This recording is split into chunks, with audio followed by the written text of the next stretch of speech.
Hey, Jefferson Graham here, live with Robbie Green, who happens to be one of my favorite photographers, Texas-based photographer, who has amazing pictures of Route 66. And as somebody who has just traveled 2,448 miles up and down Route 66 from Chicago to LA, I know the sights, I know what I got. I got some pretty good stuff.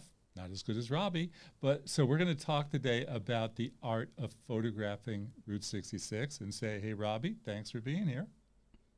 Well, thank you for having me. It's a pleasure. So let's before we even show any pictures, just talk about photographing Route 66. You've been at this thing. You've been photographing it for what, a few years? Yeah, I guess sort of the first really intentional trip that I took just to photograph Route 66 was back in 2019. And it was toward the end of the year, and I just wanted to get out and see what was out there and everything. I'd always felt a little bit of a draw to it. I grew up in a town on Route 66, and migrated away from there with my career, and everything. But I wanted to go out, and my starting point was Amboy, and I just kind of that trip. Stayed around that area and then ended up driving back through New Mexico and everything, and then back down to Houston, where I live, and everything. And yeah, it was a lot of fun. But that was the first trip, and I Now, really enjoyed it. speaking of Amboy, the big question that I got so many times that is impossible to answer is, what's the one greatest thing you saw on Route 66? And I went through 8 states. I went through 3 time zones. I went through, as I say, 2,500 miles. It's really hard to identify one thing. But gosh, I sure loved Amboy. Amboy is like It's the desert and open skies and the famous Roy's Motel and Cafe sign that doesn't have a motel and kind of has a cafe, but not much. But talk about why it spoke to you. Well, for me, and I don't know why this is, but it's just something that's always been part of my DNA. When I was a little kid, my parents were convinced I was going to grow up to go into the sign business. So maybe that's why I have the fascination. We'd be driving along, I'd be a 2.5, 3 year old kid, and every time I would see a sign that had a letter, burned out on it or something, the Texaco sign on the side of the road, I would point it out to them. So they were convinced early on that I was going to end up in the sign business. So maybe because of all the neon and cool signs and the googie look of the Roy's sign out there, and of course the office for the motel and everything. It just speaks to that whole era, when signs were really cool in a way that they just don't seem to be, today. And I think that's a large part of it. Speaking of signs, we're going to talk about Tucumcari. But first, I think we should just look at some of your pictures, okay? So Yeah. there, I'm going to stick you in here in a circle on the side. Our friend Kevin Cody this morning said to me, that picture's so amazing, it doesn't look real. Is it real? And It I said, well, Robbie took the photos on a big camera, and you'll tell everybody what kind of camera you used. And he was there at Yep. the right time, and you put in the time on it. So to start off by just talking about what your gear was. Okay, so for this photo, I shot it with a Fujifilm GFX 102 camera, which that is actually some people call them medium format cameras, but it's not actually a medium format. It has a larger sensor than a full frame camera, but it's not quite the size of medium format film, and everything. But it has super wide dynamic range. I think it's over 14 stops, approaching 15 stops of dynamic range, and that's one of the things that allows you to get a shot like this. My experience I when I tried that camera was that each file was 200 megabytes. It's a Oh, they're big, huge. yeah, huge. Right. Yeah, no, they're absolutely enormous. But the cool thing is, if you shoot a couple of stops underexposed, I typically shoot, neon like this. Maybe a stop and a half to two stops underexposed. Then, on that camera, if you have, really wide dynamic range, you can bring it all back. Of course, if you're set up on a tripod and you want to do, which I was for this shot, but, if you want to do focus stacking and everything like that as well, you can. But, that Fujifilm GFX camera just gives you super, super wide latitude to go ahead and pull stuff out of the shadows and everything that you So can't even see timing, with the naked eye. what time you were there? How long did you spend on this exposure? This particular photo, it was a little after sunset, and I was probably there. Gosh, probably I'm gonna guess probably about 15 minutes altogether.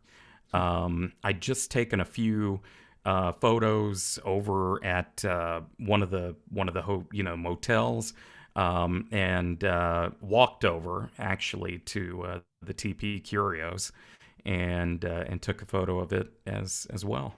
So do you think this exposure is like 1/15th or a second or what? Ooh, that's a good question. I don't think it was quite a second. If I had to guess, this was probably it was probably somewhere in the 1/30th to of a second. If I had to guess, and the ISO all the way down. Again, it would have been underexposed. It would have looked like absolute garbage in the viewfinder. But again, the super wide dynamic range and everything of the camera, you can pull it right out of the shadows. And what software without risking blowing out the neon and stuff. Yeah. So What software do you use to work on the photos? So I use Lightroom is my main editing tool. A little bit of Photoshop from time to time. Not too awful much. I mostly do everything in Lightroom, and I also use Luminar Neo a little bit. It has just a different feature set where you can go in and do some really, really creative things with the highlights and the shadows and the midtones all separately, and I love playing with that. And a couple of the effects that they have built in there too, I enjoy using those as well.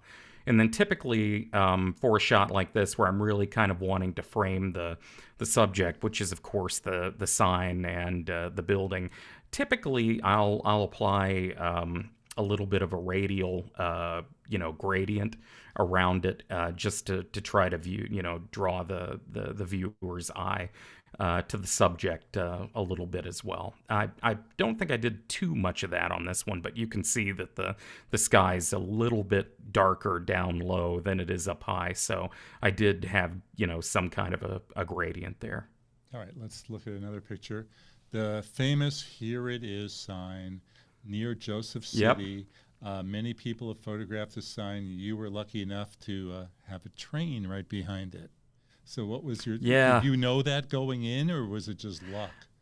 I did not. That was pure luck. In fact, I was on my way to photograph the Painted Desert Trading Post.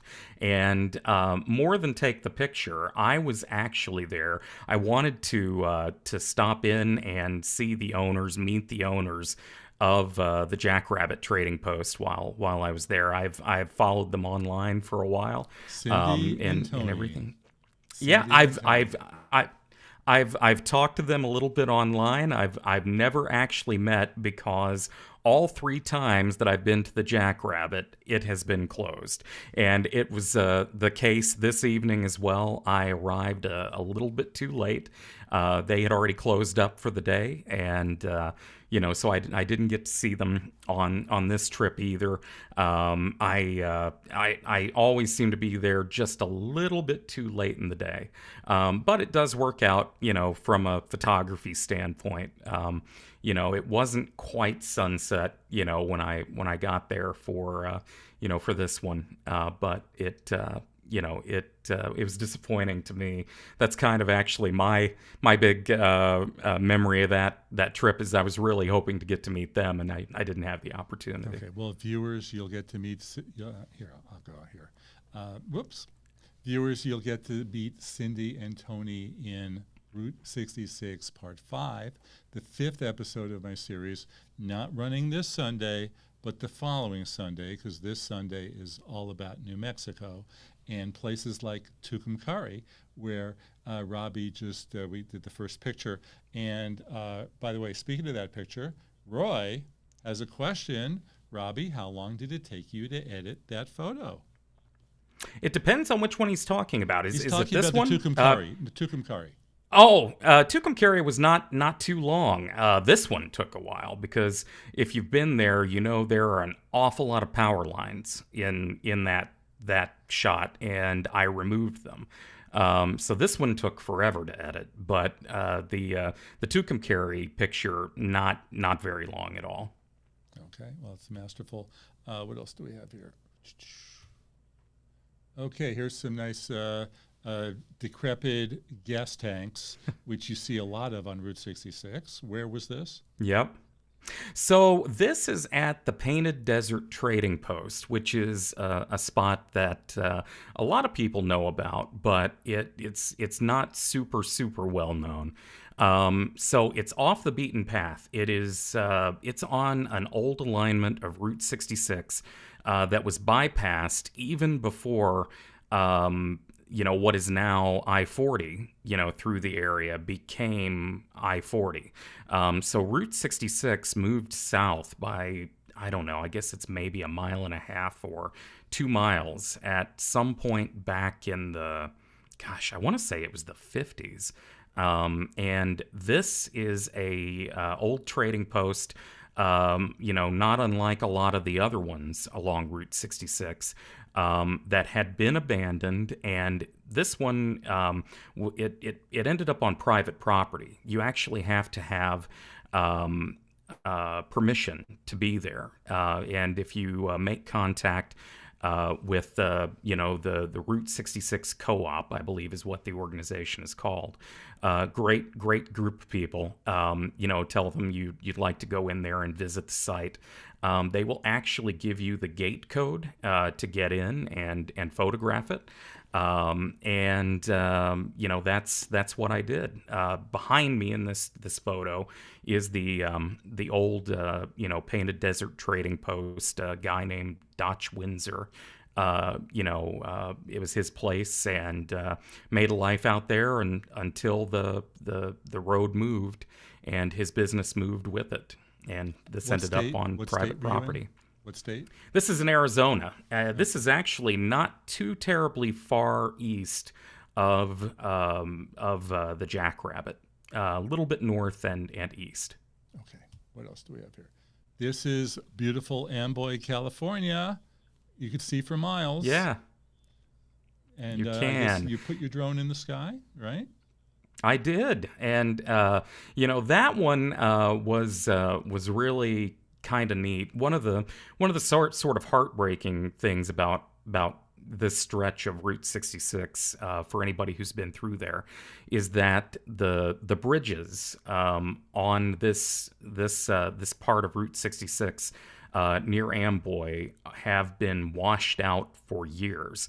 I did have a little hope when I went through the area a couple of months back, and I saw that they are starting to repair them, it looks like. But at the time I took this photo, this is one of the photos from 2019. They were still all shut down, and really not. You can go a little ways past the barricades. There's a thing called the Roadrunners Retreat, a little bit east of Amboy, and you can go out there, and you can go a little bit further, but after that, the road is completely closed. and everything. But I knew with the road being closed and so little traffic on it, I was able to launch my drone, get it right up over the road, which is something I would normally avoid, but there was no chance of anybody being on it, and everything, and I got this shot. Yeah. Now the thing about Amboy is that many people will get their shot of Roy's Motel and Cafe, the beautiful neon sign, at the right time. They'll plan on getting there for sunset, which is really hard to do when you're on a road trip. I think it took me 2 hours to get to Amboy from Needles, California, if that sounds right. And you're on a road trip, and you don't know when you're going to show up anywhere, unless you really plan well. And then once you get there, you got the neon sign, you got not much else, because they don't serve food at the cafe. They have snacks, but they don't serve any warm food because they don't have any water. So when you are touring Route 66, I would start my day at 8 in the morning or 7 or whatever, and you would just go wherever you showed up. How do you plan it? How do you work it out?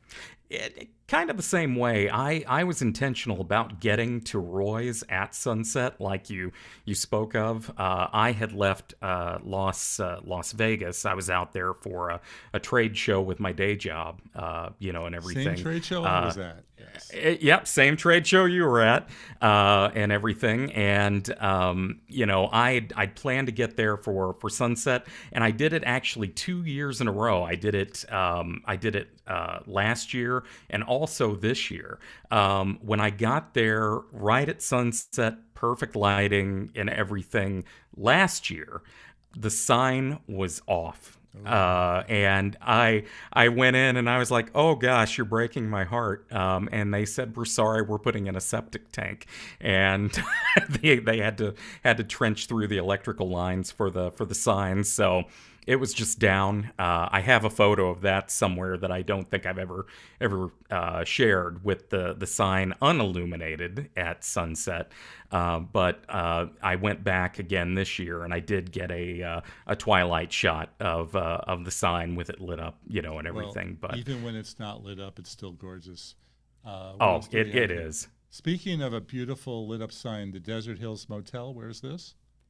That is in Tulsa, Oklahoma. Two of my very best friends in the whole world, a couple that I've known for forever, live there, and I was just up there visiting them, and they know that I am all about Route 66 and everything. So, though I even lived in Tulsa for a couple of years, in right around 2000.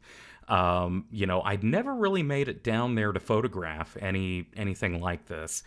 So we actually hopped in their car one night. They took me around to see a bunch of the icons, and this is definitely one of the cooler ones there in terms of the neon and everything else. I was in Tulsa just a few weeks ago, but I missed the Desert Hills Motel. I did all the stuff on 11th Street, all the Buck something. There's 60 neon signs on 11th Street, but I missed the Desert Hills. Where in Tulsa is that? It's actually not too terribly far from Buck Adams, but it's if I recall correctly, and I may not be recalling correctly, it's a little bit east of Buck Adams, or the other way around. It's on the opposite side of the road. It's down a bit, and everything. But in Tulsa, you can be forgiven for getting a little distracted, because there's a lot of cool stuff around that area too. A lot of good restaurants and things like that. Is that shot on the Fuji GFX also? That was also shot on the Fuji GFX, and that particular one was very, very quick. That was actually more or less a snapshot. I hopped out of the car. I was like, oh, that's neat. Clicked the picture. I didn't even have the camera tripod mounted, and that's how I got that one.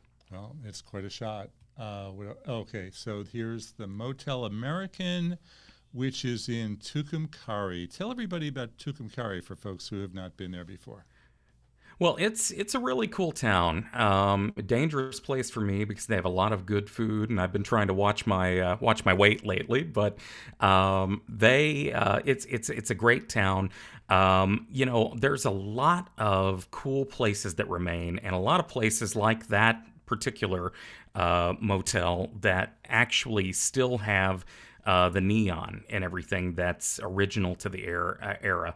That particular motel actually started out, I want to say, gosh, I forget it was like Desert Wind or something like that originally, and then it became a Whiting Brothers motel, and everything. So the part of the sign there that says Americana on it and vacancy has actually had a few different names on it over the years, but they've always maintained the neon, which is really cool. Yeah, Um, I think it's right next door to the TP Curio shop, isn't it? it's pretty close. I don't remember exactly where it is in relation to TP Curios, but it's very close. And yeah, and a couple of the other famous motels and everything right along in that same area as Yeah. well. Programming note: Photo Walks Route 66 Part 4 this Sunday. New Mexico opens up in Tucumcari, so be sure to tune in and see what it's like to go up and down that town. Where on one side of town it's unbelievable with all these amazing neon signs, and on the other side it's a little sad. I don't know if you found that, Robbie, but there's I a lot of old abandoned things there. Yeah, and unfortunately, on the very, very far west end of Route 66, there, I don't know if you found the motel that had been it actually fell victim to arson a couple of times. I don't know if it's still standing. It was as of November 2023. That was the last time I was in Tucumcari, and I actually took that photo. But there's that. There was a restaurant there called Paradise or something like that. That was originally the motel's restaurant. It was apparently quite the place back in the day. Had this cool sign that had an animated diver, a woman in a bathing suit, and apparently it would track, or it'd make it look like she was in an animated way, flash to dive into the pool. It was. It's my understanding that one went to a collector at some point, and I don't believe I have a photo of it. I may from 2019, Well, but the restaurant that I liked in Tucumcari was Dell's, where I had oh, the green chili cheeseburger in a soft tortilla. Pretty good. yeah, well, they have an amazing chili relleno too, and that's kind of a cheese stuffed pepper thing if you're not a huge fan of Tex-Mex, but really, really good stuff. Um, Robbie, we have some questions. We have a lot of iPhone photographers here. Roy wants to Yeah. know, could the clarity of your wonderful pictures be taken by an iPhone? And Todd wants to know pretty much the same thing. Has Robbie ever published any iPhone photos? So, and that could be mobile phone as well. Yeah, absolutely. So the short answer is not the iPhone that I personally own. As it's kind of funny. As I guess you would say high end as the camera is that I use to shoot this photo. My particular iPhone is an older generation. I think this one's either a 13 or a 14, and it only has the two lens camera, and everything. So what's interesting about iPhones, and I'm certainly not opposed to them as a photographic tool. A lot of people say the best camera in the world is the one you have with you, and that is the one you always have with you, and everything. A lot of what happens with iPhones is, there's limits to the physics of how light is gathered, in a camera. Be it the sensor on the iPhone, which is this little teeny tiny sensor there, and I'll unmount the lens. I actually have that big Fuji sitting right next to me. you can see Oy in vey. the Fuji here just how large the sensor is. It's enormous, particularly when you compare it, with the size of an iPhone Okay, sensor. let me just So say that even I got great shots of the Blue Swallow in on my iPhone in night mode on a yes, tripod.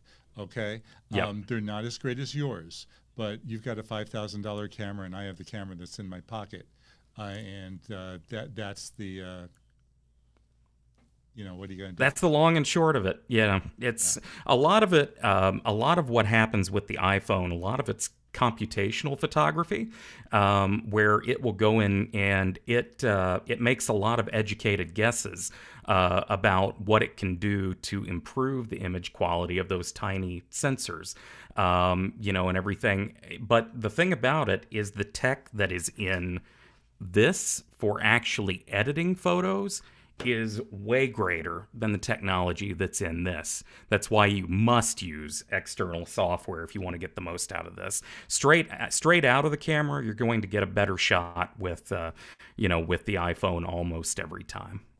yeah. Well, I'll put in the newsletter some of the New Mexico pictures, because if you're willing to treat the iPhone like a real camera, put it on a tripod, use night mode, shoot at the right time, you'll get some pretty great shots. But Oh yeah. back to Robbie's great photos. This is my favorite. Okay, I went to Monument Valley 2 years ago, and there wasn't a cloud in the sky. It was in the middle of the summer, and it was just all blue. It was gorgeous. It was hot. It was 100 degrees. I would have killed for a picture like Robbie got right there. So tell everybody about this picture, and of course, the cowboy on the horse really makes it, right? Yeah, and that's actually that guy's full-time job, the way I understand it. He is a member of the Navajo Nation, and he basically has a not far from this spot, which I don't know if the whole thing is called John Ford's Point, or if just the outcropping that he's on with the horse is called John Ford's Point. But very famous. It was a famous spot, made famous in a lot of the westerns with John Wayne. Back in the day. Anyway, John Ford was a director for many of those westerns, and I've done a little research on him. Kind of fascinating to see all the stuff that he captured. They dig holes and literally have the camera and the camera guy down in the hole. And everything, with just the camera sticking out at ground level to get some of the shots that they did and everything. But anyway, I went there with a group, and it was neat. It was a photo tour that I went on with a group of photographers that I know. Basically, like I said, this is this guy's full-time job. You pay, he asks like $10 or something like that. It's either $5 or $10, from each photographer to take a photo of him. And if you want, I believe you can also sit on the horse, and everything. They'll do that for you as well. But my group, we paid him something. I don't know what, because I wasn't in charge of the tour, and everything. And he was out there for us for about 10 minutes, and we took a lot of great photos. So Monument Valley is not on Route 66. It's nowhere near Route 66. Gosh, what would it be closest to? Arizona of some kind, Utah some kind. Grand Canyon. Grand Canyon, Flagstaff-ish, something like that. 2-hour, 3-hour drive. But it's not Route 66. If you go there, it's really interesting. So you're in Utah, then you make the turn and pull in, and you're in Arizona. Then you go over here, and you're in Utah. So it's kind of crazy that way. There's one hotel in Monument Valley. It's called the View Hotel. They have a really great view. And then there's Goulding's, where Robbie stayed, which is about a mile or two down the road. And if you want to go out and get pictures at 5 o'clock in the morning, you can't. You're not allowed to go out there until 8 a.m. unless you take a tour. and Yes. Navajo guides will take you there at 5 o'clock in the morning. This is how they make their money. So you were Yep. on one of those tours, Robbie? Yeah, I was my group was out there, and we had a Navajo guide, and we went later in the day, actually, with him, and I think. And I could be wrong about this, but I think you can actually get to John Ford's point um, just on your own. I wouldn't recommend it unless you have a pretty decent four-wheel drive. But at because the road going out there is quite rough. But if you go beyond that, you do have to be with a Navajo guide to go see a lot of the It definitely other pays sites to that go with we. the guide. My experience was it pays Oh, to go. You sit in the back of their Jeep, let them do the driving, let them take you where you're supposed to go. They know the area a lot better than you. You wouldn't have any idea what to do except take a picture of the three mittens from the platform. yeah, So it's a it's a great place, and I've only been there once, and I certainly want to go back. Robbie, why don't you tell everybody about your photo world and then your radio world? So by day you work in sure. radio, right? Well, sort of. I work these days in a affiliated business. So I worked in radio for 30 years, or almost 30 years. I got started when I was 16, believe it or not, and I started working full time as the overnight DJ at a top 40 station in my hometown. The week I graduated high school. In fact, my last week of high school, I was getting up, going, and I was on the air all night. Then I would go to class, go home, go to bed for a little bit, and do it again. I just kind of lucked out there with the timing. I'd been working for this radio station part time for about a year and a half, and the previous overnight guy said some things to the boss that he shouldn't have, and he said, "Hey, Robbie, how'd you like to be the new overnight guy when you graduate?" So that worked out. I moved into the technical side of the business around 2000. I was an on-air guy from 1992 until about 2000. Went back and forth with it a little bit, but these days I work for a company that makes broadcast equipment. Basically, I'm a product manager for their communication product line, and they're basically make things called codecs, which make this type of communication possible. We're primarily in the audio realm, although we do have a lot of products for TV.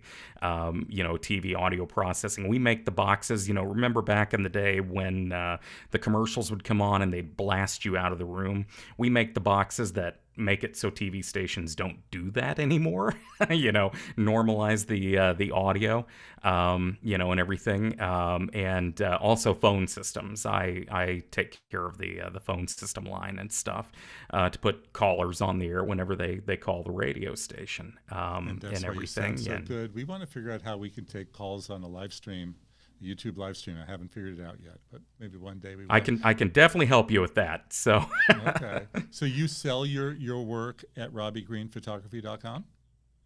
yeah, I do, and on a few different platforms, Etsy, and I have a presence on Amazon as well. But that one's really just kind of dumb luck if somebody there happens to find one of my pieces, because it's such a huge marketplace. It's hard to get found. But yeah, RobbieGreenPhotography.com for sure.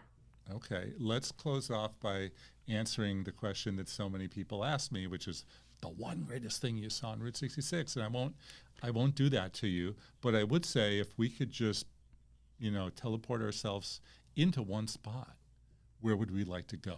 Where would we like to go tomorrow on Route 66? For me, it is Tucumcari. And I love Tucumcari. I actually spent the night at the Blue Swallow Motel there, and I photographed it as well. And that is really one of my best experiences along Route 66. I truly enjoyed that. The guy that owns the place is just super nice, very hospitable, and kind of gives you a history lesson as you're checking in and everything, and tells you all about the property and everything. So Yeah, it's great. sadly, I don't have the picture right here, but that is Oh, one of the iconic Route 66 shots, and they've got old cars in the driveway, and they really go to town. I love Tucumcari. I found it sad, but I loved the good part of Tucumcari, which is just great signs after great signs. But my favorite is anywhere where you could actually drive old Route 66, because there were so many areas that would throw you on the highway, and then you'd have to really work to get back out. So I'm going to pick Oatman, Arizona, and the road that leads to Oatman is one of the great drives of all time. And I'm sure it's you've had the fantastic. experience as well, right? Oh yeah, that they call it the Arizona Sidewinder, and it's a very good nickname for that stretch of road. And then when you get to the end, you're met by a whole bunch of mules or just Oh walking up and yeah, down. Yeah. yeah. I have some great shots of them. In fact, one of them, it's kind of interesting. She was standing right in the middle of the road as I was pulling into Oatman one time that I was there, and just stubbornly right in the middle of the road, and had traffic backed up for, well, not far, because not a lot of people go to Oatman, but it was really neat, and she just would not get out of the road, and so I got some great shots of her, and next to an old garage, I think, that there were four of them posing for me right in front of the garage, right behind her, and it says something like Mozana Garage or something like that on it. And I tried to research that a little bit, and I think it might have been the name of a town or a wide spot in the road at some point, but it was really neat. Roy wants to know if the Route 66 roads are as bad as I had heard. I didn't have a problem whatsoever. There are no potholes. Everything was fine for me. It wasn't like driving on a dirt road or anything like that. What was your experience, Robbie? It just depends on what part you're talking about, and how you define bad. That Arizona Sidewinder would be a nightmare for someone who's scared of heights. That's not me. I rather enjoy them. And the switchbacks would not be something you would be very comfortable, with in a very long or vehicle, or one that's pulling a trailer. In fact, I think they warn you off of not taking a trailer on that road. There are some bad spots, Texas, just east of Shamrock. There's a town, I think it's Allen Reed, and little bit rough through there. Not too bad. And a few other stretches, that stretch that led into the Painted Desert Trading Post. Of course, that's a private road. It doesn't get state maintenance, and hasn't for a very long time. But let's hear A it for, little let's rough hear there it. too. Yeah, let's hear it for Shamrock. Shamrock is this Oh, teeny little town in Texas, home of the You Drop In Cafe, which you can yep. see it animated in the movie Cars, because they copied that and put it in there. Great brisket, and the nicest people. They have new owners, and anybody who has the opportunity to go to Shamrock should definitely do it. Tiny little town, but really cute, and some great It scenery. is. Yeah, and that's my mom's hometown. So Okay. Robbie, I'm going to let you go.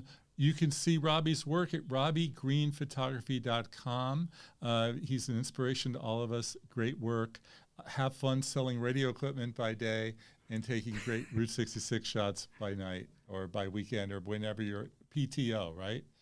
That's what yes. right, whenever that is. Thank you, everybody, for hanging out with us. I am looking for the goodbye button. There it is. So before I go, Todd W. said, welcome back to YouTube Live. It's been a problem for me to be consistent, because when I'm on the road, it's hard to do these things because you never know if you'll get a connection. So, I'm on the road for 3 weeks. I've been editing. I'm back. Now I'm about to take another trip for 2 weeks. But when I come back, I think I'll be here for at least 8 weeks. So I'll try to be consistent there. I think there was one more question. Roy was just saying thank you. So, Robbie, thanks again. And we'll see you online. Sounds good. Thank you so much.